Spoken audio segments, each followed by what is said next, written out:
जी अस्सलाम वालेकुम dear student, myself Mohammad Faisal. बेटा ऑर्गेनिक केमिस्ट्री का हम चैप्टर 12 पढ़ रहे हैं। चैप्टर 12 में एक बहुत ही इंपॉर्टेंट टॉपिक है जो कि हेलोफोम रिएक्शन। आज हम हेलोफोम रिएक्शन और इसके रिलेटेड हमारे पास बहुत ही इंपॉर्टेंट जो क्वेश्चन है वो वाले एडोफोम टेस्ट क्या होता है और हमारे पास हेलोफोम रिएक्शंस के अंदर से कौन कौन से क्वेश्चन आ सकते हैं, इन चीज़ों को हम लोग आज की लेक्चर में डिस्कस करेंगे। तो चलिए स्टार्ट करते हैं। हमारे पास टॉपिक हमारा है बेटा हेलोफोम रिएक्शन। अब इसमें हेलोफोम क्या है बेटा, आपने पढ़ा हुआ है कि आप लोग कहते हैं कि जो CHCl3 होता है, CHCl3, इसको आप लोगों को पता है, आप इसको क्या बोलते हैं, क्लोरोफोम बोलते हैं। क्या बोलते हैं? क्लोरोफोम। CHCl3 हो तो आप इसको क्लोरोफोम बोलते हैं। अगर मैं इसकी जगह पर Cl3 की जगह पर मैं लिख दूं CHBr3, क्या लिख दूं? Br3। अब जब क्लोरीन था तब आपने कहा था क्लोरोफोम। अब अगर CHBr3 है, अब आप इसको क्या बोलेंगे? ब्रोमोफोम। आप इसको क्या बोलेंगे? ब्रोमोफोम बोलेंगे। इसी तरह अगर हमारे पास मैं CHI3 कर दूं तो इसको आप क्या बोलेंगे? आइटोफोम। इसको आप क्या बोलेंगे? आइटोफोम। तो मैं जैसे आपने CHCl3 का फार्मूला पढ़ा हुआ है क्लोरोफोम, इस तरह CHBr3 आ जाए तो इसको आप ब्रोमोफोम, इस तरह CHI3 आ जाए तो इसको हम क्या बोलेंगे? आइटोफोम। ओवरऑल इनको हम जो जनरल फार्मूला से हम रिप्रेजेंट करते हैं वो हमारे पास होता है CH, ये वाला CH, और इस Cl3, Br3 और I3 की जगह पर जो हम जनरल फॉर्म में हैलोजन को रिप्रेजेंट करते हैं हम लोग किससे रिप्रेजेंट करते हैं? X3 से। It mean the general formula of haloform is CHX3। अगर CHX3 है तो इसका मतलब ये है कि हम इसको क्या रिप्रेजेंट करेंगे? हम दिस इज कॉल्ड हेलोफॉर्म। अब यहाँ पर क्लोरीन है तो क्लोरोफॉर्म, ब्रोमीन है तो ब्रोमोफॉर्म, अगर आयोडीन है तो इसको हम क्या बोलेंगे? आइडोफॉर्म बोलेंगे। अब हेलोफॉर्म रिएक्शन क्या है बेटा? हेलोफॉर्म रिएक्शन वो वाले रिएक्शन होते हैं जिनमें से आपके पास कोई रिएक्शन हम करें तो इनमें से कोई एक प्रोडक्ट उनमें से बने। इनमें से कोई एक प्रोडक्ट अगर बन रही है तो ऐसे वाले रिएक्शंस को हम बोलेंगे हेलोफॉर्म रिएक्शंस का नाम देंगे। तो यही हमारे पास डेफिनेशन भी है।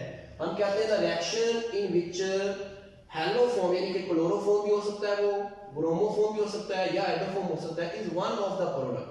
यानी वो वाले रिएक्शन इसमें क्लोरोफॉर्म, ब्रोमोफॉर्म या आइडोफॉर्म में से कोई एक प्रोडक्ट भी बने, ऐसे वाले रिएक्शन को हम बोलते हैं हेलोफॉर्म रिएक्शन का क्या करते हैं? नाम देते हैं। उम्मीद है ये चीज आपको समझ आ गई कि हेलोफॉर्म रिएक्शंस क्या है और उसकी डेफिनेशन समझ आ गई। अब हेलोफॉर्म रिएक्शंस कौन देते हैं? एक बात बड़ा याद रखिएगा, ये लाइन जो है वो बहुत इंपॉर्टेंट, और इस लाइन के रेलेवेंट हम लोग इसका मैकेनिज्म भी पढ़ेंगे कि क्यों ये वाली ही चीजें जो हेलोफॉर्म रिएक्शन देती हैं बाकी क्यों नहीं देते। इस चीज को भी हम लोग जो है मैकेनिज्म के थ्रू क्या करेंगे, इसको देखेंगे। हमारी बुक में लिखा हुआ है कि जो हमारे पास हेलोफॉर्म रिएक्शन है ओनली एस्टल्डिहाइड, एस्टल्डिहाइड का आपको बेटा फार्मूला पता है CH3 C double bond O और H होता है, इसको हम बोलते हैं acetaldehyde. Only acetaldehyde and methyl ketone. Methyl ketone से मुराद क्या होता है कि हमारे पास किसी कार्बोनाइल ग्रुप के एक तरफ जो है वो मिथाइल ग्रुप होना चाहिए। इस तरफ चाहे हमारे पास मिथाइल हो जाए, चाहे हमारे पास इथाइल हो जाए, चाहे प्रोपाइल हो जाए, कुछ भी हो जाए, किसी कार्बोनाइल की एक तरफ जो है वो मिथाइल ग्रुप होगा तो ऐसे वाले कीटोन्स को हम बोलेंगे मिथाइल कीटोन। जैसे फॉर एग्जांपल अगर इधर लिखा होता है CH2CH3, अब हमारे पास ये कीटोन क्या है, इसमें एक मिथाइल ग्रुप आ रहा है तो ये मिथाइल या इथाइल मिथाइल कीटोन है, यानी इसमें मिथाइल प्रेजेंट है। तो ऐसे वाले जो कीटोन्स होंगे वही सिर्फ क्या करेंगे? हेलोफॉर्म रिएक्शन देंगे। तो only acetaldehyde and methyl ketone जिनमें मिथाइल ग्रुप होगा रिएक्ट विद हैलोजन, वो किसी हैलोजन के साथ रिएक्शन करेंगे, हो सकता है क्लोरीन के साथ रिएक्शन करें, ब्रोमीन के साथ रिएक्शन करें या आयोडीन के साथ रिएक्शन करें। In the presence of sodium hydroxide, sodium hydroxide की मौजूदगी में वो रिएक्शन करेंगे और क्या बनाएंगे? दो प्रोडक्ट इसमें बनेंगे। एक प्रोडक्ट आपके पास क्या बनेगी? हेलोफॉर्म, क्योंकि अब इसमें हेलोफॉर्म एक प्रोडक्ट बन रही है, और दूसरा हमारे पास साथ में प्रोडक्ट क्या बनेगी? सोडियम साल्ट ऑफ एसिड, यानी कि कार्बोक्सिलिक एसिड का क्या बनेगा? साल्ट बनेगा। हो सकता है वो सोडियम फॉर्मेट बने, हो सकता है वो सोडियम एसीटेट बने, कोई भी हमारे पास साल्ट उसका क्या करेगा? बनेगा। एक बात याद रखिएगा बेटा कि हमारे पास हेलोफॉर्म रिएक्शन के लिए अगर हम एल्डिहाइड और कीटोन्स की बात कर रहे हैं तो हमारे पास वही वाले ही हमारे पास हेलोफॉर्म रिएक्शन देंगे जिसमें कार्बोनाइल ग्रुप के साथ किसी एक तरफ जो है ये मिथाइल ग्रुप मौजूद होगा। अगर मिथाइल ग्रुप मौजूद होगा देन ही हमारे पास वो हेलोफॉर्म प्रोडक्ट बनेगी और इस वाली रिएक्शन को हम हेलोफॉर्म का नाम देंगे। अगर हेलोफॉर्म वाली प्रोडक्ट नहीं बन रही, अगर हमारे पास नहीं वो बन रहा, इसका मतलब ये है कि वहां पर कोई कार्बोनाइल के साथ मिथाइल ग्रुप नहीं है। ये बात आपको याद रखनी है और इस बात को हम प्रूव भी करेंगे विद मैकेनिज्म। बट हमारे पास ये कुछ रिएक्शन है, जैसे एक जनरल रिएक्शन है जिसमें हमारे पास कार्बोनाइल के साथ ये देखें हमारे पास मिथाइल ग्रुप प्रेजेंट है। अब ये वाला जो R है इसकी जगह पर आपके पास कोई H भी हो सकता है, इसकी जगह पर कोई अराइल ग्रुप भी हो सकता है, लाइक फिनाइल C6H5, कोई भी कंपाउंड हो सकता है, या हमारे पास कोई अदर अल्काइल हो सकता है, इथाइल भी हो सकता है, प्रोपाइल भी हो सकता है, ब्यूटाइल भी हो सकता है। हमारा कंसर्न किसके साथ है कि सिर्फ ये वाला कार्बोनाइल के साथ एक मिथाइल ग्रुप है। ये वाला हमारे पास क्या करेंगे, ये वाले एल्डिहाइड्स क्या करेंगे, ये या कीटोन जो है जिसमें मिथाइल मौजूद है, ये हैलोजन के साथ रिएक्शन करेंगे in the presence of sodium hydroxide और आपके पास एक प्रोडक्ट बन रही है CHX3। अब ये CHX3 मैंने क्या कहा था, CHX3 इज द हैलोफॉर्म, इनको हम क्या बोलते हैं, इसका मतलब हमारे पास एक प्रोडक्ट बन रही है, हैलोफॉर्म बन रही है। दूसरा साथ देखें हमारे पास RC≡ONA बन रहा है। RC≡O से मुराद बेसिकली क्या है, this one is the carboxylic और इसके साथ सोडियम साल्ट आ रहा है, सोडियम आ रहा है, इसका मतलब ये साल्ट बन रहा है। This one is the salt of acid, साथ हमारे पास सोडियम हैलाइड और साथ में हमारे पास क्या बनेगा, वाटर फॉर्मेशन होगी। इसी चीज को हम यहाँ पर एस्टल्डिहाइड में लेके आए, क्योंकि हमने पढ़ा है कि एस्टल्डिहाइड एंड मिथाइल कीटोन्स क्या करते हैं, ये रिएक्शन देते हैं।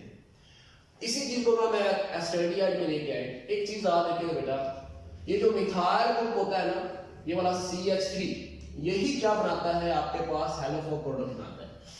CH3 ही चेंज होता है CHX3 में। अगर CH3 मौजूद नहीं है देन आपके पास ये वाली प्रोडक्ट नहीं बनेगी।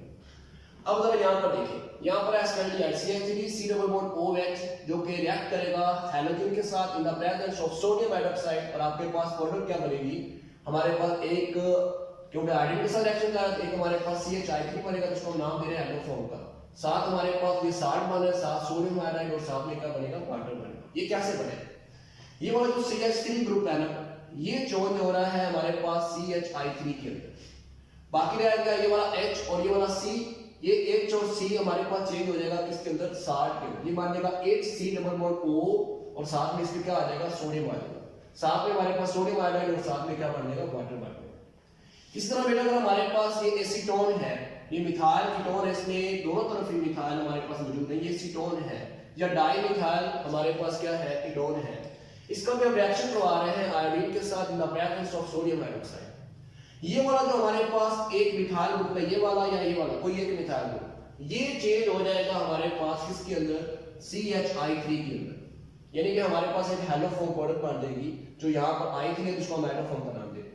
ये CH3 चेंज हो गया CHI3 में, बाकी क्या रह गया CH3C≡O, ये CH3C≡O चेंज हो जाएगा साल्ट ऑफ कार्बोक्सिलिक एसिड में, तो इसके साथ आ जाएगा CH3C≡O और आगे क्या आ जाएगा ONA इसके साथ, यानी कि हमारे पास ये कन्वर्ट हो जाएगा किसके अंदर, सोडियम एसीटेट के अंदर कन्वर्ट हो जाएगा, यानी CH3C≡O ONA के अंदर कन्वर्ट हो जाएगा, साथ हमारे पास वही प्रोडक्ट 3NaI और साथ में क्या बन जाएगा, वाटर।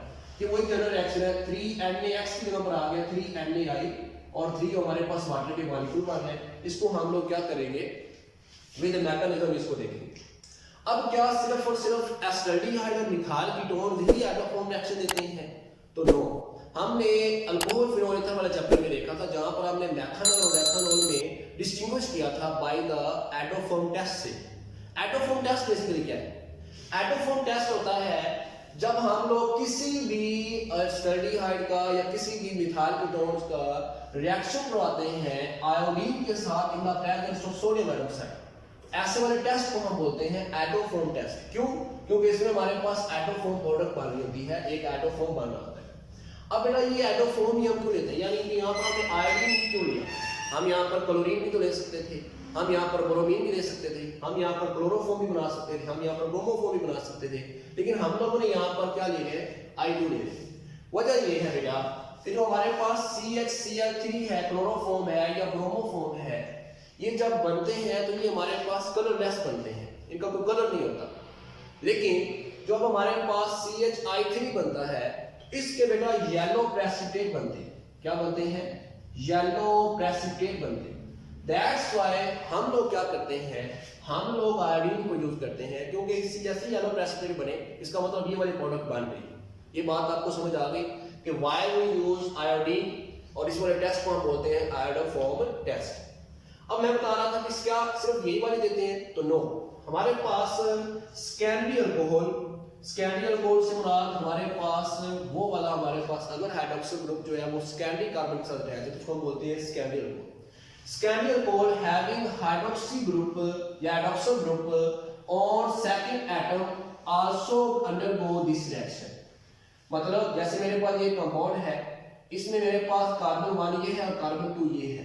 कार्बन 2 के ऊपर क्या है, हाइड्रोक्सिल ग्रुप मौजूद है। वो कहता है जिसमें हाइड्रोक्सिल ग्रुप जो है वो सेकंड एटम के ऊपर हो, तो यहाँ पर सेकंड एटम के ऊपर मौजूद है। उसको हम स्कैंडी अल्कोहल इसलिए बोल रहे हैं क्योंकि जिस कार्बन के साथ ये हाइड्रोक्सिल ग्रुप अटैच है वो आगे एक कार्बन ये और एक कार्बन ये, दो कार्बन के साथ अटैच है। इस वाली कार्बन को हम नाम दे रहे हैं स्कैंडी कार्बन का, और इस वाले अल्कोहल को हम नाम देंगे स्कैंडी अल्कोहल का। उसी तरह ये जब हमारे पास स्कैंडी अल्कोहल आयोडीन और सोडियम हाइड्रोक्साइड के साथ रिएक्शन करेगा तो हमारे पास एक प्रोडक्ट बनेगी आयोडोफॉर्म, एक हमारे पास साल्ट बनेगा, साथ में सोडियम आयोडाइड, और साथ में क्या बनेगा, हमारे पास वाटर बनेगा। इसके साथ साथ जो हमारे पास प्राइमरी अल्कोहल्स के अंदर जो एथेनॉल आता है, हमने जब चैप्टर में पढ़ रहे थे चैप्टर 9 के अंदर अल्कोहल फिनोल ईथर वाले में, तो हमने पढ़ा था कि जो मेथनॉल और एथेनॉल में हम डिस्टिंग्विश कर सकते हैं। कैसे? हमारे पास जो मेथनॉल होता है उसका फार्मूला होता है CH3OH, और जो एथेनॉल है उसका फार्मूला होता है CH3CH2OH। बेटा ये जो प्राइमरी अल्कोहल के अंदर सिर्फ एथेनॉल है वो क्या करता है, ये वाला रिएक्शन देता है। कैसे? ये जो CH3 ग्रुप है ये वाला, ये कन्वर्ट हो जाता है CHI3 के अंदर, और ये वाला जो C ग्रुप है ये CH2 ग्रुप ये कन्वर्ट हो जाता है HC11ONA, और साथ में हमारे पास NaI और साथ में क्या बन जाता है, वाटर बन जाता है। हेलोफॉर्म रिएक्शंस के अंदर दो प्रोडक्ट बनती हैं, एक आपके पास हेलोफॉर्म और दूसरा आपके पास सोडियम साल्ट वाला एसिड बनता है। अगर मैं मेथनॉल की एग्जांपल लेता हूं तो मेथनॉल का अगर मैं रिएक्शन करता हूं आयोडीन के साथ in the presence of sodium hydroxide, तो आपके पास ये कोई रिएक्शन नहीं होगा। क्यों? क्योंकि ये वाला CH3 ग्रुप जो है ये तो सपोज करें चेंज हो गया CHI3 के अंदर, सपोज करें, लेकिन आगे हमारे पास इसका साल्ट नहीं बनता, HC11ONA नहीं बनता। दैट्स व्हाई हम कहते हैं कि ये मेथनॉल जो होता है वो ये वाला रिएक्शन नहीं देता, एथेनॉल जो होता है वो इस तरह के रिएक्शन देते हैं। मैं आपको बता रहा था कि हमारे पास एलोफॉर्म रिएक्शंस के लिए किसी कार्बोनाइल के साथ मिथाइल ग्रुप का होना लाजमी है, क्योंकि इसी मिथाइल ग्रुप ने क्या होना है, चेंज होना है किसके अंदर, एलोफॉर्म प्रोडक्ट के अंदर। तो ये वाला मैकेनिज्म क्या है, ये किस तरह से ये परफॉर्म होता है, हम उसको क्या करते हैं यहाँ पर डिस्कस करते हैं जी। तो हमारे पास इसका जो मैकेनिज्म है वो हमने यहाँ पर डिस्कस किया है। तो मैं इसी कंपाउंड, ये जो हमारे पास एक जनरल रिएक्शन दिया हुआ था इसमें कार्बोनाइल के साथ एक मिथाइल ग्रुप है, उसको हम डिस्कस कर रहे थे, इसी को हम लोग मैकेनिज्म को देखते। थोड़ा सा गौर करें, यहाँ पर हमारे पास क्या हो रहा है, आपके पास 3x2 यानी कि 3 हमारे पास हैलोजन यूज हो रहे हैं और साथ 4 सोडियम हाइड्रोक्साइड यूज हो रहे हैं। हम जरा थोड़ा सा यहाँ पर इसको सॉल्व करते हैं कि मेरे पास 4 सोडियम हाइड्रोक्साइड का मतलब क्या है। 4 सोडियम हाइड्रोक्साइड का मतलब ये है कि जब आयोनाइज होंगे तो ये 4Na पॉजिटिव और 4OH नेगेटिव क्या करेंगे, बनाएंगे। ये हाइड्रोक्साइड क्या करेगा, ये 4OH यहाँ पर क्या हो रहे हैं, यूज हो रहे हैं, और हमारे पास वो प्रोडक्ट बनेगी। इनमें से एक OH जो है ये यहाँ पर हाइड्रोक्साइड ग्रुप, वो यहाँ पर RC11O CH3 में से क्या करेगा, वो इस हाइड्रोजन के ऊपर क्या करेगा, अटैक करेगा। This is a alpha hydrogen, क्योंकि कार्बोनाइल कार्बन के साथ जो कार्बन होता है उसको हम अल्फा कार्बन का नाम देते हैं। तो ये अल्फा हमारे पास हाइड्रोजन है। ये जैसे हाइड्रोक्साइड इसको ऊपर अटैक करेगा तो ये अपना इलेक्ट्रॉन किसको दे देगा, इस कार्बन को दे देगा, और हमारे पास एक प्रोडक्ट बन जाएगी वाटर, और इस कार्बन के ऊपर चार्ज आ जाएगा RC11O CH2 और कार्बन के ऊपर चार्ज आ जाएगा नेगेटिव। ये काम 3 दफा होगा, तीनों के तीनों प्रोटॉन यहां से क्या करेंगे, हाइड्रोक्साइड ले जाएंगे। अब ये जो CH2 नेगेटिव बने हैं, कार्बन के ऊपर नेगेटिव चार्ज है, it mean it is a very very unstable. ये क्या करेगा, वन ऑफ द आयोडीन के साथ, क्योंकि हम लोग आयोडीन वाला पढ़ रहे हैं, एटम वाला पढ़ रहे थे, तो इसमें आयोडीन के साथ क्या करेगा, रिएक्शन करेगा। जैसे ये CH2 बेटा इस आयोडीन के ऊपर आके अटैक करेगा तो ये वाला हमारे पास क्योंकि इलेक्ट्रॉन इसको इधर से मिल रहा है तो ये अपना इलेक्ट्रॉन किसको दे देगा, इसको दे देगा, और आपके पास जो प्रोडक्ट बनेगी वो बनेगा RC11O CH2 पहले थे, एक आयोडीन इसके साथ आप लग जाएगा तो ये CH2 और साथ में क्या आ जाएगा, I और साथ में I नेगेटिव बन जाएगा। अब ये वाला जो प्रोडक्ट है इसको आप लोग यहाँ पर ले RC11O CH2 और I, इसका अगेन हाइड्रोक्सिल से रिएक्शन करवाना। एक हाइड्रोक्सिल ये और एक हाइड्रोक्सिल का अगेन आप इसके साथ रिएक्शन करें, जैसे ही इसके ऊपर अटैक करेगा तो ये क्या कर रहा है और अपना हाइड्रोजन अपना इलेक्ट्रॉन इसको दे देगा और आपके पास एक प्रोडक्ट बन जाएगी वाटर और सी और इसके साथ एक H और साथ में एक I रहेगा और उस कार्बन के ऊपर चार्ज आ जाएगा नेगेटिव। अगेन ये कार्बन नेगेटिव क्या करेगा, सेकंड आयोडीन के साथ क्या करेगा, रिएक्शन करेगा, इसके ऊपर अटैक करेगा और ये अपना इलेक्ट्रॉन इसको दे देगा और आपके पास बन जाएगा RCO2 और साथ में क्या बन जाएगा I नेगेटिव बन जाएगा। अब अगेन यहां पर एक प्रोटॉन अभी पड़ा है, एक H यहां पर अभी पड़ा है, अगेन जो थर्ड हाइड्रोक्सिल आया, फर्स्ट हाइड्रोक्सिल ये, सेकंड ये फर्स्ट ये सेकंड, अगेन ये थर्ड हाइड्रोक्सिल आया, ये आके अटैक करेगा CHI2 था तो मैंने H को बैक लिख दिया, तो ये आके अटैक करेगा इस हाइड्रोजन के ऊपर और यहां से इसको इलेक्ट्रॉन को ये अपना इधर दे देगा और आपके पास प्रोडक्ट क्या बनेगी RCO2 और इसके ऊपर चार्ज आ जाएगा नेगेटिव और साथ में हमारे पास हाइड्रोक्सिल और ये प्रोटॉन मिलकर क्या बना देगा वाटर। कितने वाटर बन गए 1 2 एंड 3 और अगर आप यहां पर देखें तो यहां पर कितने वाटर बन रहे हैं आपके पास 3 वाटर बन रहे। अब आगे देखिए, अब हमारे पास ये जो चीज है ये वाला Ci2 अगेन हमारे पास कार्बन पर नेगेटिव चार्ज है, अगेन ये एक्स रिएक्ट करेगा I2 के साथ, तो ये Ci2 इसके साथ जब रिएक्शन करेगा देन हमारे पास ये वाला चीज इसके साथ अटैक करेगी और ये अपना इलेक्ट्रॉन किसको दे देगा, इसको दे देगा और आपके पास प्रोडक्ट बन जाएगा RC+O Ci2 और ये वाला I मिलकर बना देगा Ci3 और आयोडीन के ऊपर क्या चार्ज आ जाएगा, नेगेटिव चार्ज आएगा। डियर स्टूडेंट आपके पास ये तरह देखिए हमारे पास ये जो प्रोडक्ट बनी और साथ में हमारे पास ये I नेगेटिव बन गया। अब ये जो आप कितने हाइड्रोक्सिल थे 4 हाइड्रोक्सिल बने थे, अभी कितने यूज हुए 1 2 और 1 3 यूज हुए। जो चौथा हाइड्रोक्सिल है वो आके अटैक करेगा इस वाली प्रोडक्ट के ऊपर। अब यहाँ पर कार्बन आयल है, कार्बन के ऊपर पार्शियल पॉजिटिव है, ऑक्सीजन के ऊपर पार्शियल नेगेटिव, ये आके अटैक करेगा बेटा इस कार्बन के ऊपर और कार्बन को जब इधर से इलेक्ट्रॉन मिल रहा है तो ये अपना इलेक्ट्रॉन उसको दे देगा, ऑक्सीजन को दे देगा और आपके पास ये वाली प्रोडक्ट बनेगी RC, ये OH इसके साथ आके अटैच हो गया, ये Ci3 वैसे ही है और ऑक्सीजन के ऊपर चार्ज क्या आ गया, नेगेटिव आ गया। डियर स्टूडेंट जब ऑक्सीजन के ऊपर ये नेगेटिव चार्ज आएगा तो ये नेगेटिव चार्ज हेल्प करेगा इस चीज को क्या करने के लिए, रिमूव होने के लिए, इसका this is a good leaving group. अब जैसे ही ये वाला प्रोडक्ट को मैंने यहाँ पर लिख दिया, यहाँ पर ये अपना इलेक्ट्रॉन इसको देगा तो ये यहाँ पर कार्बन के बॉन्ड होना चाहिए 2 3 और 4, तो ये अपना इलेक्ट्रॉन किसको दे देगा, इसको दे देगा और आपके पास ये वाली प्रोडक्ट बनेगी RC+O और ये वाला साथ OH और साथ में प्रोडक्ट बन जाएगी Ci3 और उसके ऊपर चार्ज क्या आ जाएगा, नेगेटिव आ जाएगा। अब जरा गौर करिए प्रोडक्ट क्या बनी, RC+O OH, ये क्या बना है बेसिकली एक एसिड है, RC+O OH एक एसिड है। एसिड की प्रॉपर्टी होती है कि प्रोटॉन को वो क्या करे, डोनेट करे। अब यहाँ पर ये जो Ci3 है ये जाके अटैक करेगा किसके ऊपर, इस हाइड्रोजन के ऊपर, ये अपना इलेक्ट्रॉन किसको दे देगा, इसको दे देगा और आपके पास प्रोडक्ट बन जाएगी Ci3 के साथ H आ जाएगा, ये बन गया CHI3 और साथ आपके पास बन गया RC+O नेगेटिव। ये जो RC+O नेगेटिव है ये 1 ऑफ द सोडियम के साथ क्या करेगा, रिएक्शन करेगा, क्योंकि 4 सोडियम ही पड़े हैं, यानी एक किसी सोडियम से रिएक्ट करेगा और आपके पास बना देगा RC+O Na। आपके पास this one is the salt of carboxylic acid. ये आपके पास जो CH3 था, ये देखिए CH3 में से एक H निकलता गया है और एक I आता गया और वही आपके पास प्रोडक्ट भी चेंज हुई है किसमें, CHI3। इसलिए मैं कह रहा था कि मिथाइल का होना क्या है, लाजमी है और इसलिए आपकी बुक में लिखा हुआ है ओनली एस्टर्डिहाइड एंड स्मॉल, जो हमारे पास मिथाइल लिखे हुए हैं वही रिएक्शन देते हैं। डियर स्टूडेंट अगर आप यहाँ पर देखें तो आपके पास एक सोडियम यहाँ पर यूज हुआ है, बाकी रह गए हैं हमारे पास कितने सोडियम, 3 सोडियम। वो 3 सोडियम क्या करेंगे, एक आयोडीन यहाँ पर मौजूद है, एक आयोडीन यहाँ पर मौजूद है और एक आयोडीन यहाँ पर मौजूद है, वो 3Na और ये 3I ये मिलके क्या बना देंगे, 3NaI बना देंगे। ओके और साथ मैंने बताया ये वाला आपके पास प्रोडक्ट बनेगी जो आपके पास 60 बना हो तो साथ में आपके पास ये वाली हेलोफोम वाली प्रोडक्ट बन रही है। इस तरह से बेटा ये वाला क्या होता है, बेसिकली मैकेनिज्म होता है।